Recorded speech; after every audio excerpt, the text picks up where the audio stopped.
Welcome to the Behavioral View. I'm Nissa Intercho-Van with my co-host Olivia Teal. Each episode, we will talk with practitioners, researchers, and leaders about the work of behavior analysis, how we understand it, how we use it, and how it's evolving.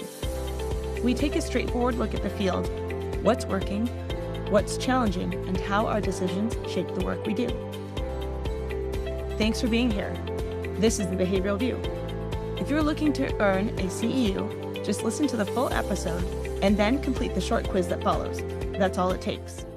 Hi, everyone. Welcome to June's episode of the Behavioral View. If you're tuning in today, we are here recording episode 6.6. My name, as always, is Nissa Intercho-Van. I'm the Director of Clinical Training and CR Institute here at Central Reach. I'm joined by my wonderful co-host. Liz, do you want to introduce yourself? Yes. Hi, everyone. I'm Elizabeth Barajas. I'm a clinical AI solutions architect here at Central Reach. And our third panelist, who is typically with us, Olivia Teal, has had her baby, so she is out for the next few months. However, we're bringing in wonderful guests from across of our Central Reach team, and I'm joined by two guests who live and breathe a lot of the work that we're going to be talking about today. I'm going to turn it over to Autumn Bailey to kick us off. Hello, my name is Autumn Bailey. I am a content developer here at Central Reach. I used to be a special ed teacher, one of my favorite jobs ever, in the public schools and private schools. And I use the assessments in my classroom as well. And then newest to our team here at Central Reach, we've got Ben. Hey, everyone. My name is Ben Knaebel. I'm a clinical product specialist with Central Reach. I work in our clinical department on our assessment systems, and I'm also here at the Institute providing professional development. Welcome to the team. I think we've got a great agenda today. We're going to talk a lot about collaboration across departments. We've got a number of us here who hold different credentials, and in some capacity, we do work together, and in other lives, we've probably worked together in different realms. So that's kind of the direction our conversation is going to go today. But as we launch into this episode for June, we have a number of different events that happened in June. I have to open my notebook because I want to remember them all. And team, help me if I forget them. But I know we've got Pride Month in June here, PTSD Awareness Month. We also know that it is going to be Father's Day towards the end of June. We've got Men's Month, Global Day of Parents, which is June 1st. And then this is a great one if you're listening in and you are driving to work. Sometime in June is National Leave the Office Early Day. So maybe you can check in on that one. And then Effective Communication Month. Not sure if I missed anything. Sounds good. It seems like you got everything. Yeah. And I don't know if I mentioned Juneteenth, which is a very important one. And I know that's celebrated on June 19th, typically. Okay, so as we launch, we know this is June. Some of you are, if you're working in schools, hopefully you have the summer off and you're not working in ESY and you're trying to gain your continuing education and just keep up. I'm going to kick us off with a question of the day, and I hope everyone has been prepared. I gave a little leak to it earlier. The question of the day is to think about a student, a client, or a colleague within a school setting that you've worked in. And think about that moment with that individual and what is something that you did to improve collaboration between disciplines that could have changed everything for the learner that you were specifically serving. So an experience, an example, and while the panelists are thinking about it, if you are listening in through LinkedIn, Instagram, or even YouTube, we are urging our listeners to start dropping in their responses for the discussion. We really want to start engaging our community. So if there is something that you do in your work to improve collaboration across departments, please share those tips with us in the comment section. All right, who wants to go first and kick us off?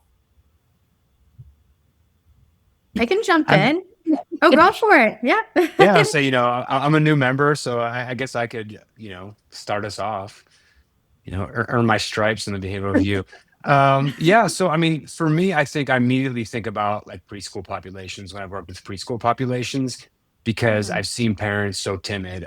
Typically, the timid parents I see are parents who have not had their child in a formal school setting. They may know there's something different about their child. They're worried about their child. Maybe they're not speaking yet. They're not interacting with others. And so they're very timid when they come to the school. Either it's time for preschool, maybe it's time for kindergarten, or they may have met, a daycare facility that says, we can't handle your child anymore. So those situations always really stick with me because it's important that we have collaboration when they come to the school. We want to make sure we have experts in every area to help the parents. So whenever that parent comes, I make sure that we have a speech language therapist there, possibly a BCBA, an occupational therapist, but in a very relaxed setting, so that we have a meeting. We talk about all the different ways we can support the child. We also ensure that we kind of shadow that child throughout the day, offer the parent to come back later, maybe 2 hours later, to see how things are going, and then start to talk about the evaluation. I always felt like it was important for us to say, we're here to support you. Then once the child's in the school, we can talk about, these are other supports we see, and this is what an evaluation looks like. Ensuring that, the first thing when the parent walks in the door isn't, everybody there saying, sign this paper, let's evaluate your child for disability, right? So letting, the parent feel the school system first, with supported members before we get into an evaluation. So that's kind of where I always saw collaboration. I love that. I think that's an important piece as they kind of get their toes in the water, right? Trying to understand who's there to support them, that they've got an entire team of individuals who are there to rally around them. Yeah, I can kind of piggyback on that because I was thinking about the schools that I've been in, and collaboration when we were setting the goals was always the most important. Um, because when I worked at schools where I did my own goals, and then the SLP did their own goals, and the OT did their own goals, they were kind of separate, not at all the same. But when we sat at a table all together and said, okay, now we're going to talk about so-and-so, we would all get together, our goals would all match. And it just was a huge game changer for the student, I thought. It made such a difference in the goals that we made for that specific student, and then the progress that they made throughout the year. I'm going to go with what Autumn said. That's actually right in line with what I was thinking, specifically just thinking about the communication targets, the demands that we're working on. It makes such a big difference if we can be working on, similar targets together, especially if, we're seeing progress in one area, we can continue that and make sure that, enough practice is happening and we're seeing generalization. So Autumn, exactly what you shared is really what I was thinking, is just getting together to talk about those programs and targets specifically. I'm going to go a little bit of a different route in what's helped me with collaboration. I think no surprise to us behavior analysts that sometimes behavior analysts come into these school scenarios with a little bit of an ego or something to prove.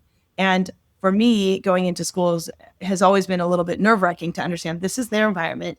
I don't want to step on anyone's toes. I want to be a great team collaborator. And I think to have goals and objectives that we design together, I think rapport building is the biggest piece, making sure that everyone on the IEP team or the school team knows that I'm there as a support system, that perhaps I'm not employed by the schools. I might be a consultant or someone coming in.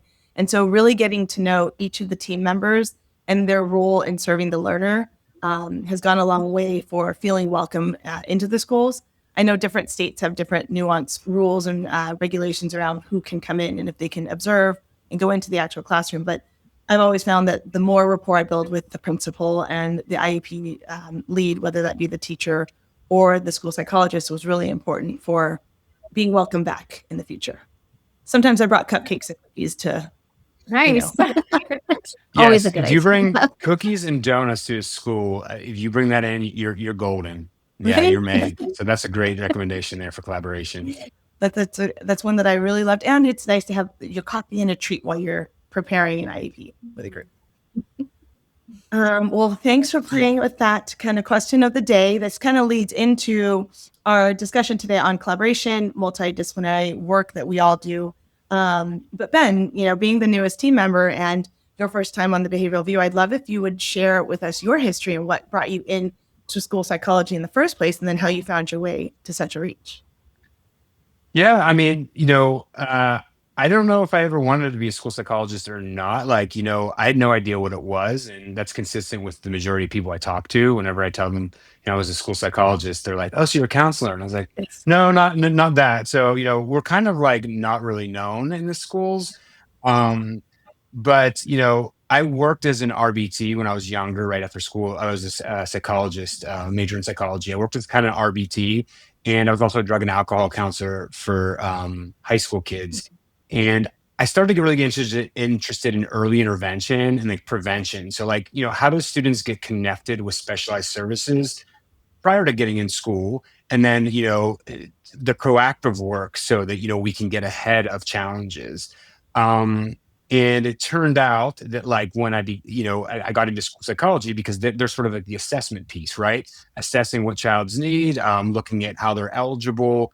And so I really, enjoyed that aspect of it. I think when I became a school psychologist, it was a little bit different than what I originally thought, because it turned out like, I guess we're kind of like the Swiss Army knife of the school. Like, Yeah. I had to learn about pedagogy, like systems theory, social emotional learning, psychometrics, phonics, all these early childhood development, which, I learned on the job. And I think that really, in law too, that really helped me refine my skills. And, it was a lot different than what I thought it was, but then I learned so much along the way. And so, um, looking back, now I wouldn't have chosen a different field if I would have known it entailed all that. But kind of the being an RBT got me in, because I was like, how does this child get hooked up with these services in the school so we can be proactive?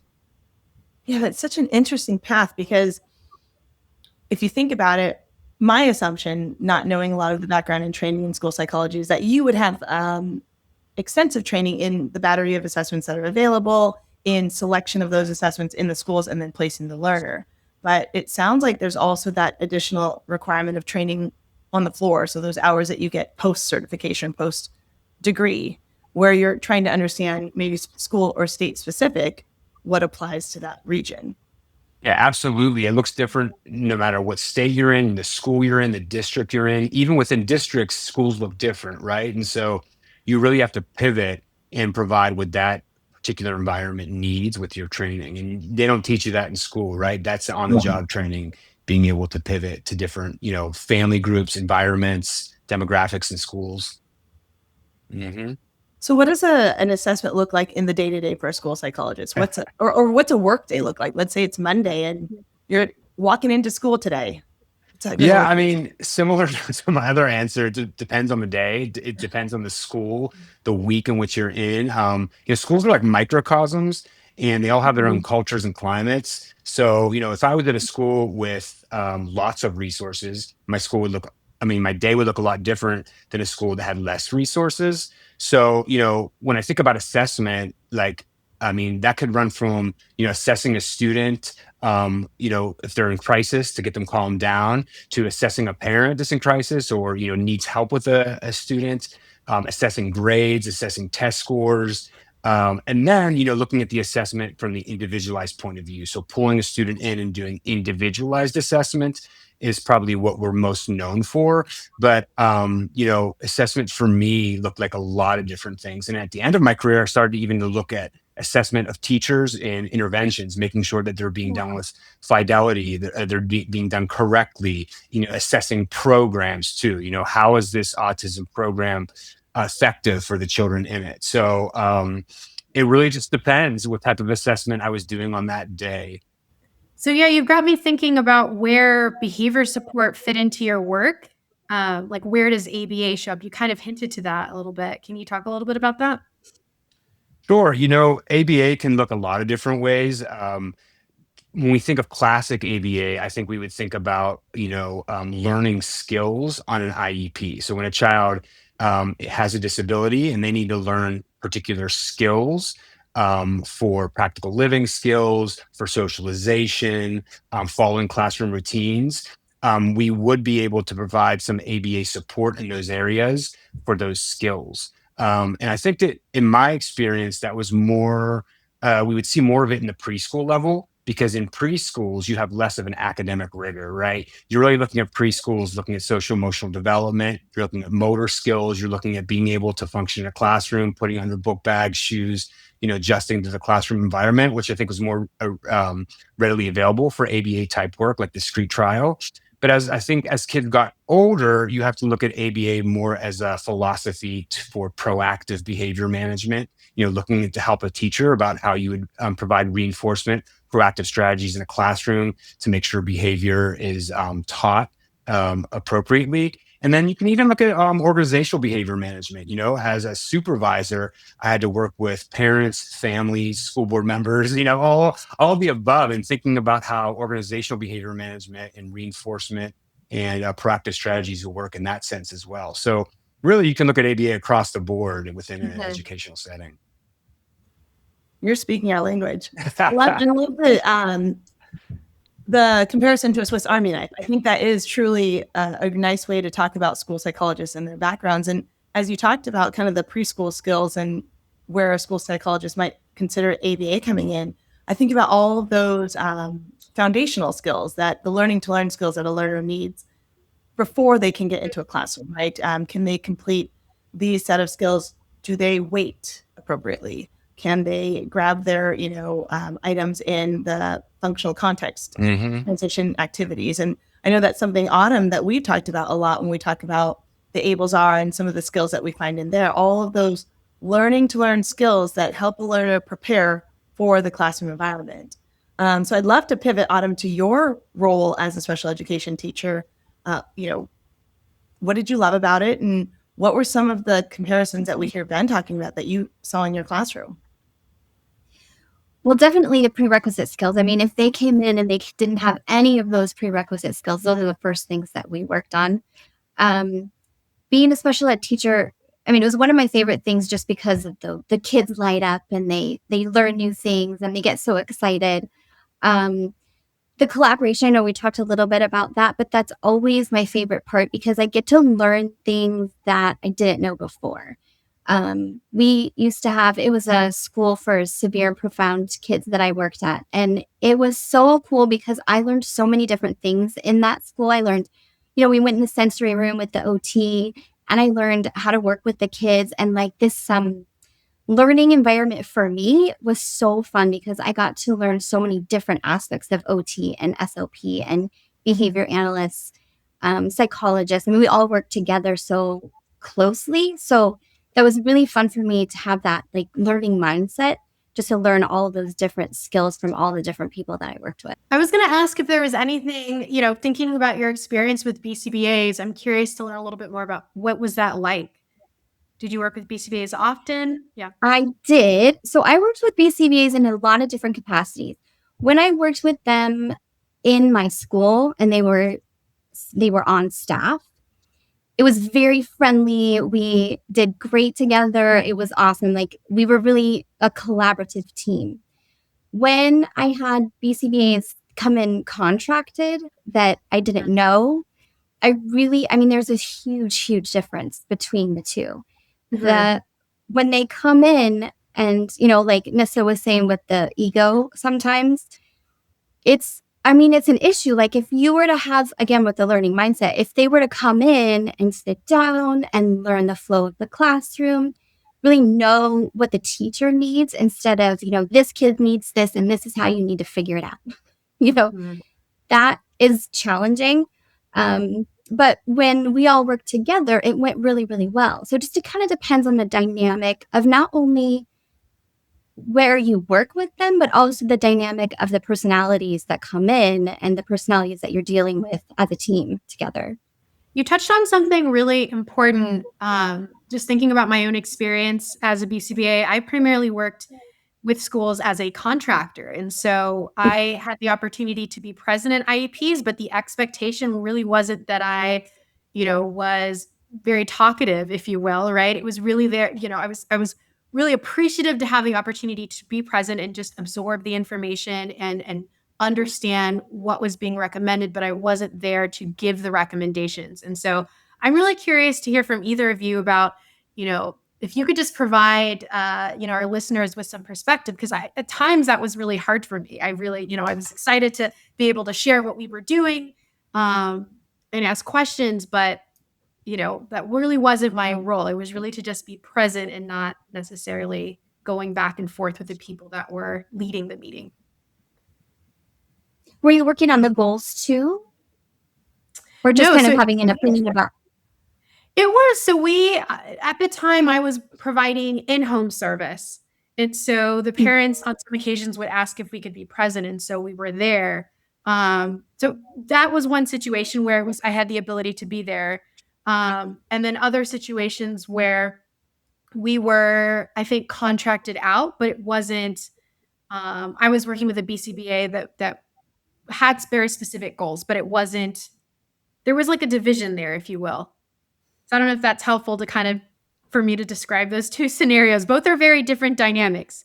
But the one where I was working at home really was, I needed to just, I could be there, but it, as more of like support for the parent. Yeah, it's kind of like, I can't think of the word, but someone just to be supportive of the parent. Like an advocate is what I was trying to think of. But I didn't have a BCBA that I worked with that was like that. I think they were mostly helping with the goals and really coming in, and we were all working together. But, I did have times where they told me what the goals were and I didn't really agree with them and I had to implement them anyway. But having like an advocate sort of situation, I think that's so helpful. But I do think that would be hard because it is like a seen and not heard sort of situation. You just have to sit there and listen to what everyone else is talking about. So that would be hard.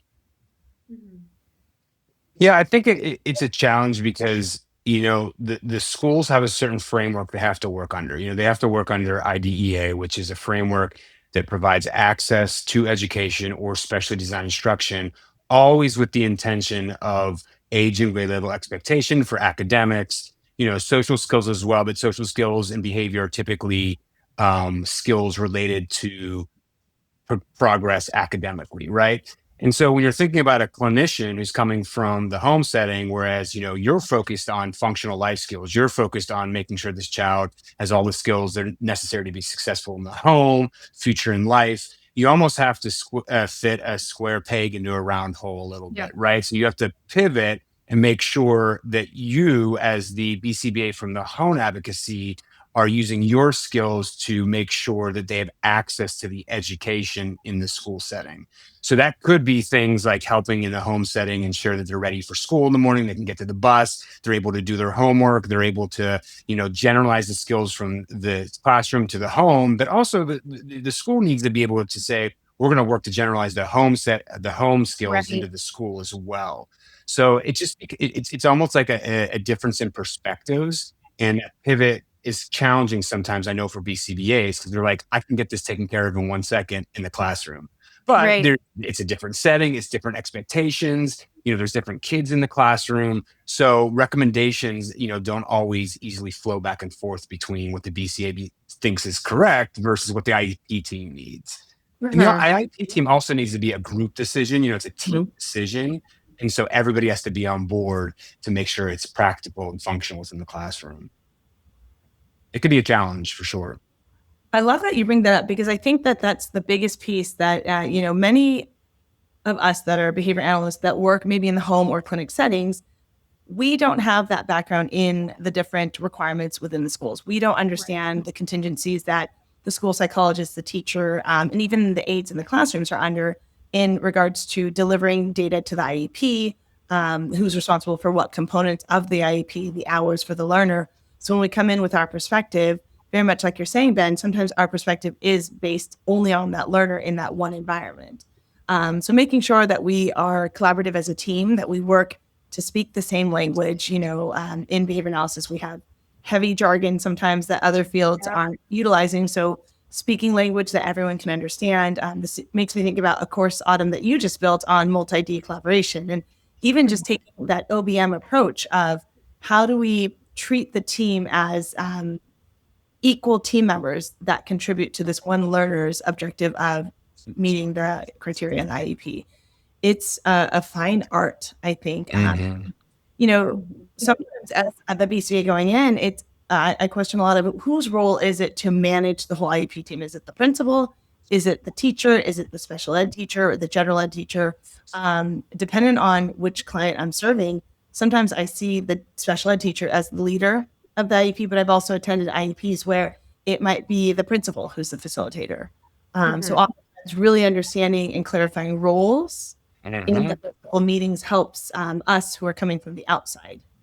Yeah, and if I could piggyback on that, I think more education about what behavior management is, what behavior specialists do, what BCBAs can and can't do.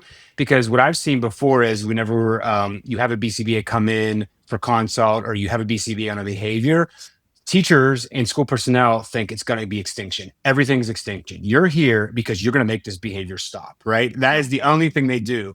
And they'll get this behavior plan. It's like 10 million steps with all this jargon that they don't understand. And they're like, this isn't what you were here to do. You were here to make this behavior stop. Right. And I think that more education about how behavior is, how behavior change, right? Behavior, you can try extinction, but you might end up getting extinction burst. And all of a sudden now you're more of a problem you were in when you started, right? Understanding it's a trial and error process, it's data driven, and it could be gradual. And if you don't have a replacement behavior, you're not going to extinct that behavior, right? So I think, the school needs to do a better job, or people need to do a better job about expectations, managing expectations. When the BCBA comes in, they don't have a magic stick and the behavior's gone.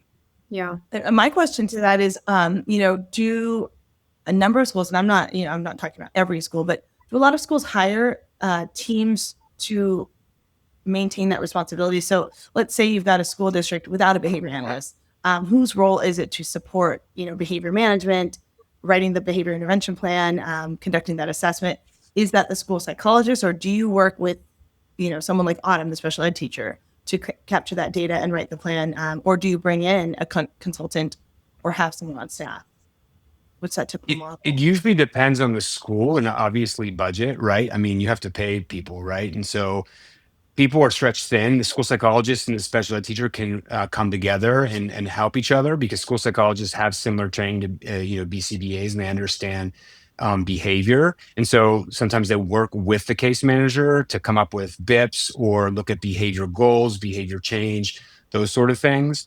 Some school districts will hire a BCBA and they'll be the behavior specialist, and they can do that as well. So it really just depends on the model of the school. One thing that worked in the schools I've worked in the past is using your behavior specialist, your BCBA, to do professional development as well. So not just work on individual children, but also do presentations about proactive behavior change, what behavior looks like, the different functions of behavior, so that you're giving teachers more tools to use it in their classroom on a greater level than just the behavior specialist coming in and working with kids one-on-one. And that's a really effective model. I love that. I mean, people always need more training. It's just the funding that's the issue. So if they could have those funds allocated to not only come in and help with students, but come in and teach the teachers what to do, I mean, it would be helpful for everybody. And what to expect, just like you're saying, when the BCBAs do come into the classroom, what to expect, what to say, what to know about what they're going to do in your classroom would be that would be helpful for me a long time ago. I have a great story once, whenever we had a BCBA come in, and they had this whole plan for a child, not elope so much. And then the BCBA was like, okay, you do it now. I'm going to model it. You do it. And the teacher was like, wait, what?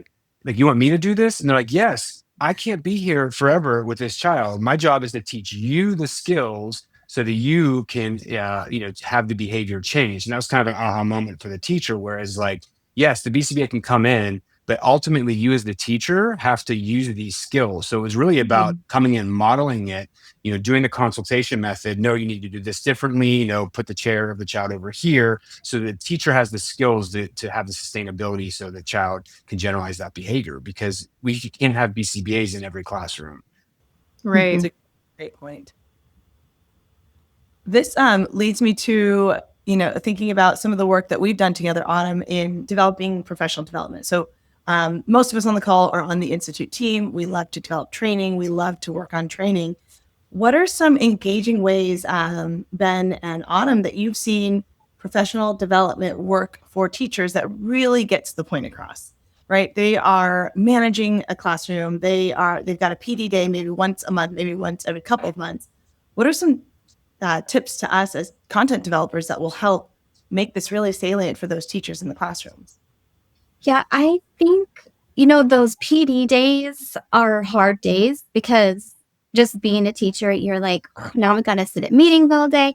But if you have, which we try to do as a content developer, these really interactive courses, and if you have a course that's interactive and you feel like you can just picture a student that you work with in that course, I think that that's the most helpful, because you get the most bang out of your buck. You can see what's going on. You can apply it to your day. When you're just sitting there listening to people talk about all kinds of things and it's just a boring sort of situation, it's hard to learn, So if it's more interactive, if it's more fun, if you can picture the person that you're thinking about, I think that you can apply it later better. Yeah, I would completely agree with that. And I think that the most bang for the buck I've seen with professional development is really teaching teachers that the best intervention is often what happens before the behavior escalates, right? So, they are so reactive in their way of thinking about behavior. Is like, what do I do when they do this, right?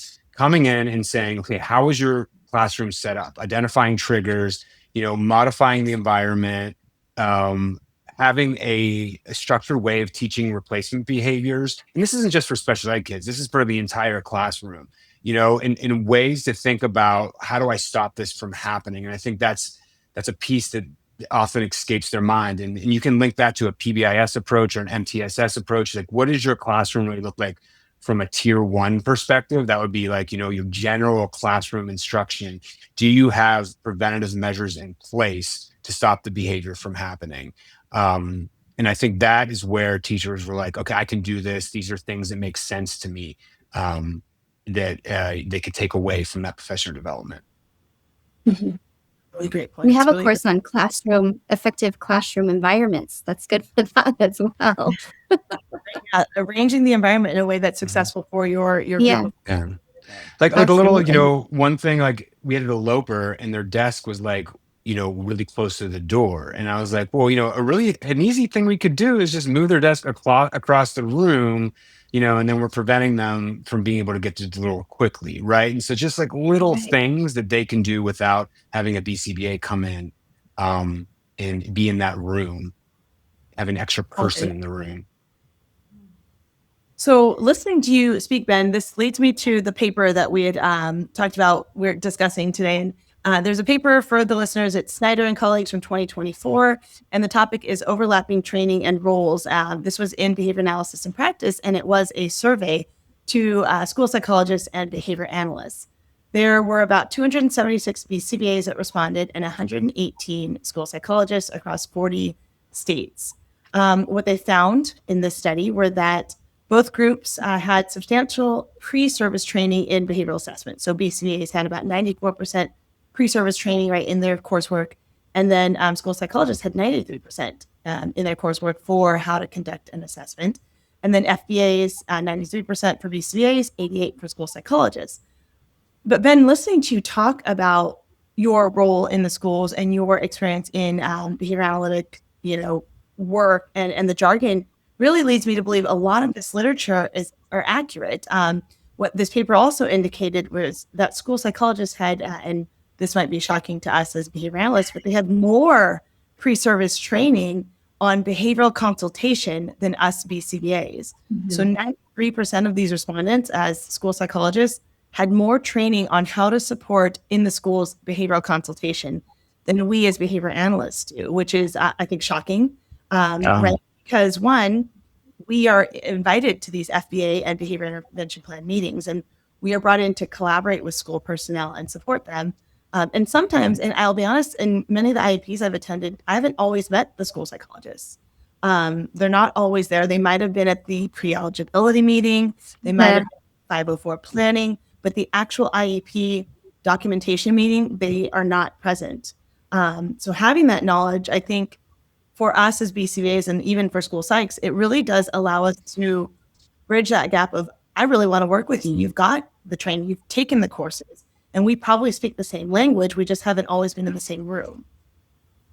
What is your thought on how we, as BCBAs, let's say I have a client invite me to an IEP and I'm their home supervisor. Do I ask for the school psychologist to be present? Do I ask to communicate with them? What's our recommendation there? I mean, my recommendation would certainly be to connect, right? And to your point, we're not often invited to the same spaces. We share so much training, and a great deal of responsibility, and we definitely overlap. It's how effectively we collaborate, right? And so making sure that you ask when you come in, I would say, I want to talk to your school psychologist. I want to hear about the prior evaluation. Oftentimes, when you're doing like an assessment for an FBA, a functional behavioral assessment, you have to get, information about the child, their home life, all those things. You want to look at their psych report. You want to see when it was done. Was it done 3 years ago? Is there a new one in progress? I can't tell you how many times a BCBA comes in, they're doing an FBA, and the psychologist is in the middle of an evaluation and they're not talking to each other, right? Like, I really think that, it should be part of the records review as a psychologist. Is there behavior goals? Let me talk to the BCBA or the behavior specialist. Let me look over the bit, the FBA. Let me incorporate that into my report. And on the same side, when the BCBA comes in and they're doing an assessment, maybe an FBA or looking at updating goals, let me read the psych report. Let me look and see the history, all those things. And I think that because we're not invited to the same spaces all the time, and that really has to do with time. School psychologists are so busy doing evaluations that oftentimes they aren't invited to the IEP meeting. So that has to be an active collaboration. You have to reach out, because every time, I've reached out, we've reached out, we're synergizing, we're on the same page. It's just making the time for it. Making it part of your processes and procedures. When you do a psychological evaluation, ensure that you talk to the BCBA, just like you would talk to the SLP if they have language goals. You want to make sure you're talking to the BCBA or the behavior specialist, whatever you call it at your school. All right. We're going to do a little transition. So we spent a lot of this first section really talking about all of our experience in schools, our experience in collaboration. One of the great things about this team on this call is a lot of us are working on the assessment side. So CR assessments, which include ABLs, AFLs, and AI measures. And then kind of the future state of our assessments, as well as supporting with training how these assessments are delivered to our field. So I'm going to throw a little wrench in this. This wasn't in our pre kind of map, but what do you all, and this is for everyone on the panel, how do you foresee the future of assessments in schools and in clinical ABA? What's coming? Because I think the four of us have a lot of insight to what's coming down the pipe. And I can kick us off since that'd be great. Greg drums to really grab onto. Yeah, there's a lot of conversation about outcomes-based care. I think that's one that we're doing here at Central Reach, understanding what is an optimal outcome for an individualized learner. There are a lot of conversations about the utilization of norm referenced and skill-based assessments together. And I think that's historically been done, but really bringing all of that data into one location to aggregate kind of the output on what is the best course of treatment for a learner. So I think that there's going to be a shift in our field where we see a lot more collaboration, right? If a learner is dual in school and in ABA, we've got to have assessments that cross both environments. We've got to have teachers, school psychologists, and behavior analysts truly prepared for all of these different measures and the future state measures. So whether that be, I know AI measures is a tool that we have, but an assessment that looks at sleep and anxiety and eating disorders and some of the things that I think when we bring them up as behavior analysts, I get anxious, I get a little nervous, like, ooh, I don't have experience in anxiety or sleep disorders. Do I need to go receive more continuing ed? Do I need a mentor? But I think this is really holistically looking at the child or the individual so that we can better serve them. So I see a lot of filling those gaps on what might have existed in the past. I love that. Really true. Mm-hmm.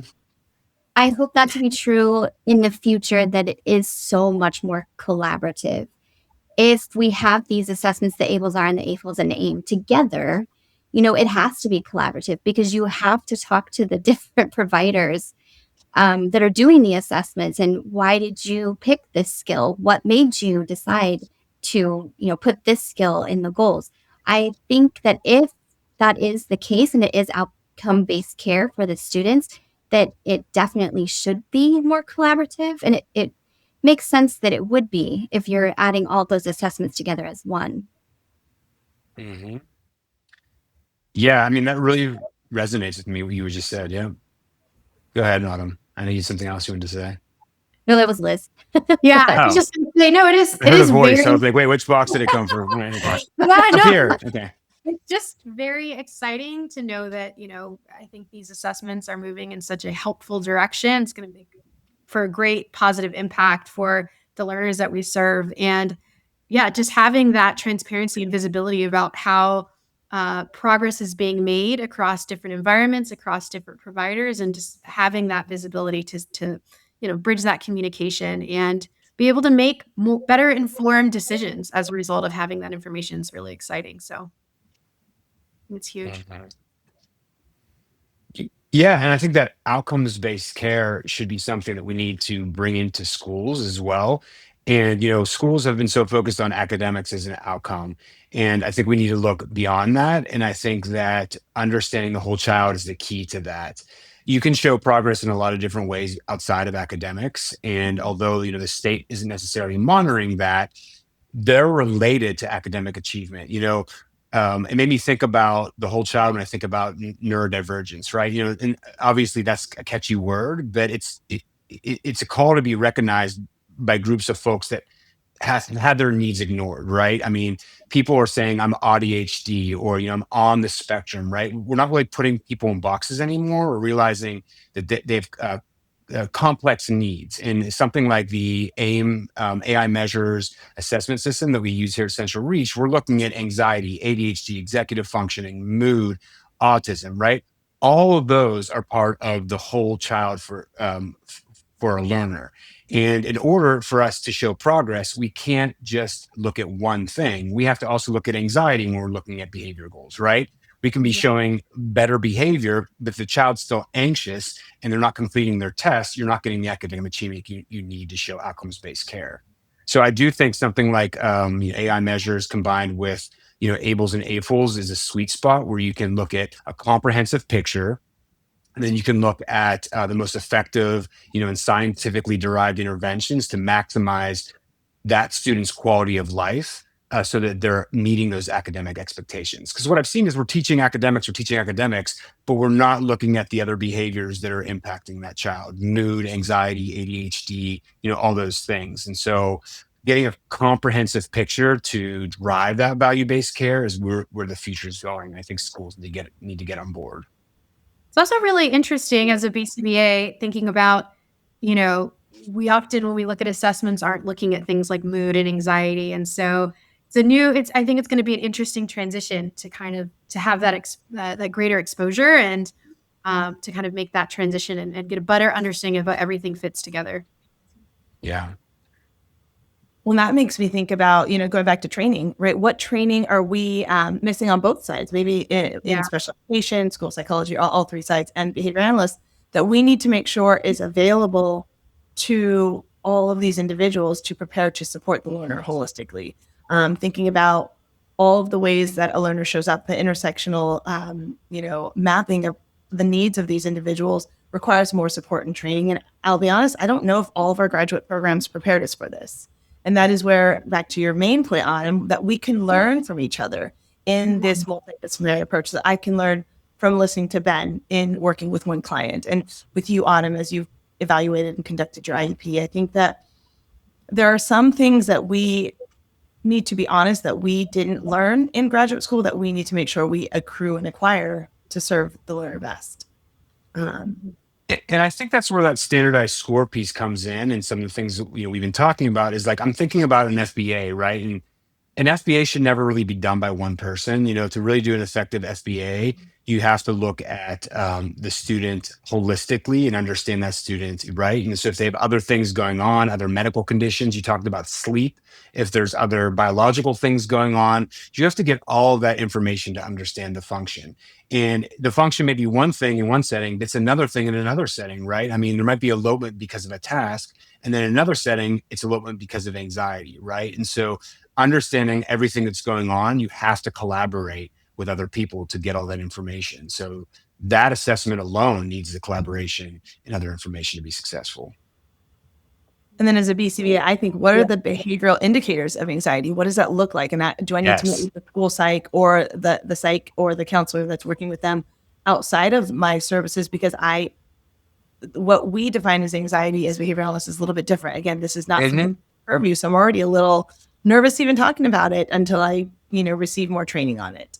We might need a whole nother episode on anxiety and FBAs, because I've had that in the past. How do you do an FBA for anxiety? It's an internalizing condition. You can't see it. How do you operationalize it? Right. And so we'll have to leave that for another episode. But Oh gosh, that's such a teaser. Yeah, that's Yeah. a big one that, and for us as behavior analysts, sometimes we consider the term, well, they're not doing that because they're anxious, could be circular reasoning, right? That like is a full circle of, well, I need to define what that anxiety is. What are the precursors? What is the skill or what am I looking for in the behavior? And then how do I identify the function? Yeah, that's probably a future. So that's a good episode that we can do an entire hour about. Yeah. Okay, for BCBAs that are wanting to work in schools, a lot of our listeners are likely coming from orgs that work in clinic-based settings, but they might be asked to go conduct an observation in school or to collaborate with a school teacher. What do we recommend for them that they didn't learn in their graduate program? What are some different things they might need to know? Like I heard you say MTSS, Ben, and I have Mhm. because I don't know what MTSS stands for. So I have to get this right. A multi-tiered system of supports, right? So this idea that you provide supports from a large model to a small group to individualized. You provide those supports to try to increase a deficit, whether it's academic, behavior, social emotional communication, prior to needing specially designed instruction through an IEP. So the idea being is, are there things in place in the school that's offered to all children that we're going to give to a child that's struggling, prior to saying this child needs an IEP, specially designed instruction? And what's new about that is that we're looking more. That used to be academically driven, really, because of the challenges identifying a learning disability. But now we're seeing that model works with behavior as well. So, have you tried all that classroom preventative work? Has the child been taught the skill through maybe a small group instruction? Has the child had a individualized behavior plan that's been successful or not successful before we go in to give an IEP? So BCBAs could come in and consult on those pieces in schools outside of a more clinical, prescriptive sort of intervention plan. And so that's like a real area that, that they probably weren't taught in school that would be really helpful to learn. Absolutely. Those are good continuing ed courses we can start. Yeah, Take notes. Take I wasn't notes. familiar. I wasn't familiar with that either. So that's definitely something people should look into. And the professional development piece too. Can you do a professional development on the concepts? Yeah, that's a great one. And I think, for those new professionals that are in our field, any of the fields that we work in, I think collaboration is a big one. I think understanding how to work collaboratively with individuals that weren't trained in the same kind of jargon and language, and understanding that, again, when we go into these meetings, whether that be a phone call, an email, a consult, an IEP, an FBA, that we speak the same language and we have rapport. For me, that's kind of my biggest recommendation, is to make sure that we're not taught a lot about rapport building in our graduate level. Mhm. Depending Yeah. on what the program was, but on the field or on the fly, kind of in the field training should require a lot of that type of support. Yeah, and we have that with, I've supervised interns before for school psychology, and I think, we'll keep this within our podcast here, but I think you all know, like, oftentimes you're the smartest person in the room, right? You come in, you probably have a degree higher than most people, and you have to be humble about that, right? I mean, you have language and you have knowledge that they don't have. And rather than making someone feel like they don't have that knowledge when you say it, helping them get to the knowledge. Because I have seen that before, where BCBA comes in, they start talking about behavior in a way that a teacher doesn't understand. And then they're able to pivot and say, well, this is just like doing this. When you say repeat after me, that's this BCBA concept. And the teacher will be like, oh yeah, now I get it, right? So being able to take the language and make it understandable for people who don't have that knowledge, I think that's really important. That's a great point. Touching on or just getting some understanding of some of the strategies that other professionals use. So thinking about speech and OT, I know there's of course crossover on, skills that we're teaching. Just understanding some of the differences, I think could be really helpful. obviously you're not going to have a BCBA implementing those interventions that SLP is implementing, but just understanding a little bit more of it, I think will help just help establish that rapport a little bit better and increase understanding in terms of that shared language. Because I think there can be a lot of headbutting with that sometimes. Yeah. As a BCBA, advocate for your skills. Say, I would like to attend your special education department meeting. I want to learn more about what other people are doing. And, I would like to maybe be part of your crisis team. De-escalation, restraint, that's a big one. Being able to Yeah. teach people how to de-escalate before restraining. That's an area that BCBAs can come in and help schools with as well. So there's a lot of other avenues to use their skills, and just advocating for yourself and say, I can help you in these ways. It's a great way, if you're a contract BCBA, to help schools.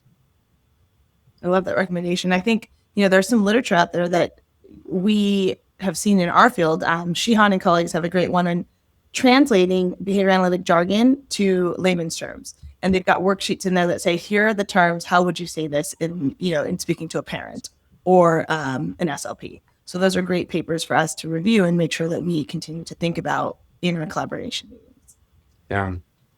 Well, as we start to wrap up, I know we've got a little bit of time left. Some really exciting things that are happening for our team are the approval of that NASP continuing ed, or CPD. So we will start to kind of create these opportunities for us to talk about how school psychology and behavior analysis kind of melt together to provide that continuing ed for both the CPD for NASP and the BACB CEU.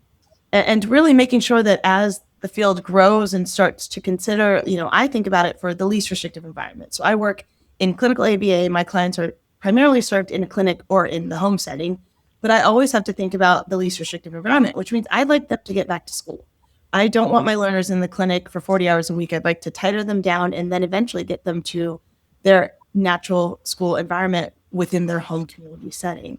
So that really makes me always think about the next step of how do I collaborate with the teacher? Maybe they're in our center for 30 hours and we're starting to think about that a couple of years out. We still want them to know who their school teachers are that are in the community. And these are things that even as clinicians working in one location, we really have to be aware of. What's your homeschool look like? Do you go for a walk in that area? As we start to think about fading and moving to least restrictive environment, do you know who the teachers are? Who's in the community? Those are important things that we have to consider as we move from clinic and home-based ABA into what's really important, which is their community setting. Mm-hmm.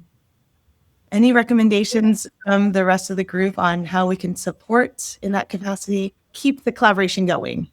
I think just meeting anyone that you can meet that can be helpful to you. If your kiddo is not in the school setting, but you want them to be in the school setting, I would be over there all the time. Hi, can I come in and view the classroom? Or I know there's a lot of restrictions right now. But yeah, I mean, like walking to the park that a lot of the kids go to so that you can meet the kids at the park and those kinds of things. I mean, the more that you know about the community that you're trying to get into, I think the better. Yeah, and I think as a parent and family with your BCBA, if you are working in the home setting, is to advocate for what you'd like to see, right? I mean, every school's different, and there could be a model of schooling that works for you to titrate sort of into a full day. You can maybe start with coming in for a little bit of school, modified day, start to look at parent services. So you can look at related services on the IEP where the BCBA is working in the home, and then the child's getting services at school. So, really be an advocate for your families to think about the different models that schools offer for services, because it doesn't have to start with a full day, just in that classroom and, sink or swim. I mean, I think that, really understanding the different models of IEP and what's best for your child and your client is the way to go. And just ask the school, say, I like this model. This is what I'm thinking. Let's try this. If they say no, let's think of another model. So, be collaborative with the school. That's a really good point that I think behavior analysts also need to understand is when parents are thinking about sending their kiddo to school and their child to school, letting them know that they have to understand the different ways the IEP works, different things that they can ask for, or just, we talked about the parent advocate, recommending someone who can support them, because I know, for example, I wouldn't be the person to support. I can support getting the learner to school, but to support identifying what's the most appropriate model would be the team at the school setting, and likely school psychologist. Yeah. Great. So I'm just thinking about, those practical suggestions that we can give BCBAs that are out in the field, particularly those that are maybe new to working in the school. So let's say, if you're a BCBA walking into a school building for the first time tomorrow, I'd really like to ask you both, what's the one thing that you would tell them before going in? I give you some. I like think Nissa's about cupcakes and cookies. Cakes and cookies. No, yeah. but also just, I said this before, but that learning mindset of not telling people exactly what to do, but learning what the classroom is like, and then trying to fit that into making the student, the best outcome that they can have, by fitting it into the learning environment that they're already in. Yeah, I mean, mine's gonna be a little more practical. Um, so my philosophy always was is make best friends with the administrative assistant and the custodial staff, right? So like when you come in, go to that front desk and do as much small chat as you can with the AA sitting up there. Get to know them, ask them about their kids, if there's pictures, find a way to connect with the AA, because then whenever later on you come back and you have to figure out like, where the child is, what classroom they're in, trying to figure out like the schedule for the day. If they're your friend, they will help you. And so, making sure you come in and, be humble, they're the expert of the school, making sure, they know everything about that school. And same with a custodian as well, that they know how to get you into classrooms if they're locked, if your badge doesn't work, all those sorts of things. And so I think, making them feel like you're a part of their school, like you're a guest in their school, and these are the power brokers in the school, if you will. So that would be my suggestion on day one: is make sure that that person at the front knows you, knows your name, something about them, and make that connection. And also, of course, the principal as well. So I think that would be my suggestion. Yeah. Wow, what a great practical tip. Yeah. And something I think about, even just have to go pick up my kids from school. Sometimes it takes 20 minutes for them to call the classroom, find them, and send them up. So now I've got to bring cookies to that front desk. Yes. Yes. Ben, I know you're hosting a webinar on burnout, Mhm. and this is probably a teaser because we probably can't go into it. But when we think about burnout for the school psychologist, what are some of the contributing factors? I know what it looks like, for a behavior analyst and a behavior technician, but what are some things that we've seen that contribute to burnout for those school psychologists? Yeah, I think to stay on topic here is that the idea that that Swiss Army knife gets dulled, right? I mean, you're Yeah. using it in so many different ways. A lot of times there's a shortage of school psychologists, there's a shortage of personnel, and you start to get pulled in different directions. For example, if you don't have a behavior specialist or a BCBA in your building, you may be doing those FBAs, and school psychologists have a lot of pride, right? They want to do things the correct way. We have a practice model we follow, we have a code of ethics, and doing FBAs is a lot of work. And so having to do FBAs, having to consult on interventions, doing all the assessments, you start to get pulled in a lot of different directions. And then you add compliance on top of that, right? Making sure that you're doing your work within the 60-day time period that needs to be done, making sure all the boxes are checked and the forms are sent to parents, so the IEP compliance is met. And then working with parents, right? So when you're working with someone's child, that can be stressful. And so being pulled in multiple directions is really a challenge. And I think one of the things we're going to talk about is leaning on those people you can collaborate with, right? Giving some work to other people, consulting with other folks, using your BCBA to maybe look at the data and help make data recommendations, do observations for you, leaning on the people that can help you get through that workflow. And then obviously using technology where you can. AI is tricky because there's ethics involved. We'll talk about that. But utilizing the AI that can help you with mundane tasks and some of the compliance stuff, so you can spend your time doing the things you love. So that's just a little peek of what we'll be talking about a little bit. it really sounds like the similar contingencies that we have as behavior analysts in terms of what contributes to our burnout and where we are in a space to support more efficient workflows. So could have asked that question across school psychology and behavior analysts. Yep. Yeah, we really overlap in a lot of different ways. So I think it's really it's time for more collaboration and working together. If there's nothing, this episode has definitely convinced me of that. I think that we have a lot to learn from school psychologists, and I'm looking forward to more of that collaboration. All right. As we wrap up, some of the things we like to do are just share where we are as individuals here at Central Reach, where someone might see us in the future, some webinars or conference attendees. So anything coming up for you, Liz, Ben, or Autumn? Let me think. Ben and I collaborated on the youth suicide prevention course, which was really great. It just came out, and then we're working on currently special ed laws, and that one will be coming out pretty soon. So that's exciting. I do other education courses too that are coming out, and other regulatory courses that are also coming out. So multitude of courses.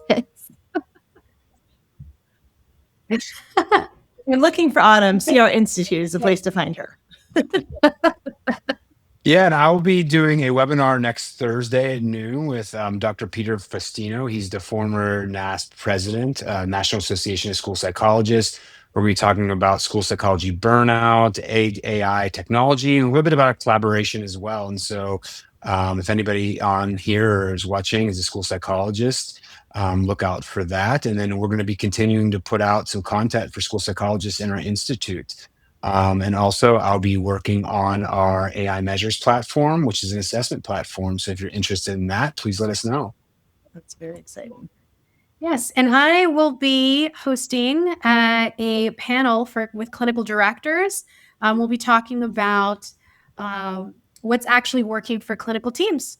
So excited to do that. You can check me out there in June. Very exciting stuff. All right, everyone. Well, thank you for joining us today. This was a fantastic episode. I think we have a spinoff episode coming where we'll talk about some other topics, but hopefully this was helpful in talking about collaboration between school psychologists, special educators, behavior analysts. If you have any comments or feedback for us, please drop them in to the chat after this episode is available to you. And thank you, everyone, Autumn and Ben, for joining, and Liz, as always. Thank you for having me. Bye, everyone. And thank you, everyone. Thanks for joining us on The Behavioral View. We appreciate your time and the heart you bring to this work. If you're here for a CEU, just take the quick quiz to wrap up. Let's keep talking. I'll see you next time.